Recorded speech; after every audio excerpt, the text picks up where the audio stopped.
شوق پیدا کرنا، برائی سے روکنا۔ نشہ ہے، بھنگ ہے، اسمیک ہے، ایک وہ بھی تو نشہ آتا ہے نا جو انجیکشن لگاتے ہیں لوگ، انجیکشن لگا کے بھی نشہ ہوتا ہے۔ آتے ہیں لوگ روتے ہیں، بیچارے پریشان ہوتے ہیں، ہمارا بچہ ایسا، ہمارا بچہ ایسا۔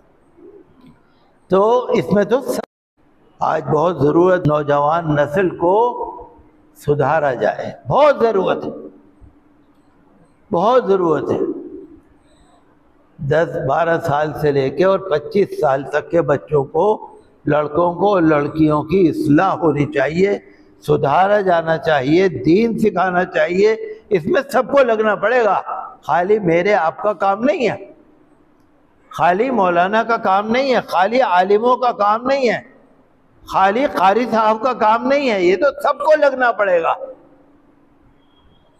ماں باپ کو بھی لگنا پڑے گا، رشتہ داروں کو بھی لگنا پڑے گا، محلے والوں کو بھی لگنا پڑے گا، RWA کے جو لوگ ہیں ان کو بھی لگنا پڑے گا، محلے کے جو بڑے بوڑھے لوگ ہیں ان کو بھی لگنا پڑے گا۔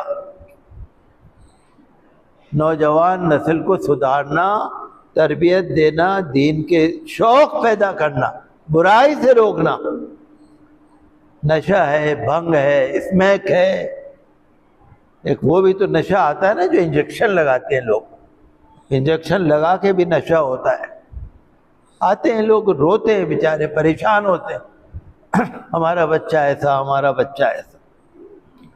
تو اس میں تو سب کو لگنا پڑے گا اور سب کو ثواب ملے گا، اور نہیں لگیں گے تو سب کو گناہ ملے گا۔ پورا آوا کا آوا بگڑ گیا۔ اور جو اسکولوں میں پڑھنے والے بچے ہیں ان کو دین کی طرف لگانا، یہ ماں باپ کا سب کا بڑا فرض ہے، سب سے بڑی ذمہ داری۔ آج کل تو ایک مصیبت یہ ہے نا کہ چھوٹے چھوٹے بچوں کو موبائل دے کے، ماں باپ موبائل دے کے گیم میں لگا دیتے ہیں، موبائل دیا، کھیل میں لگا دیا۔ 2 سال کا 3 سال کا بچہ وہ کھیلے جا رہا ہے، موبائل سے کھیل رہا ہے، ماں باپ اپنے کام میں لگے ہوئے۔ تو بہرحال میں زیادہ تو آپ سے نہیں کہہ سکتا۔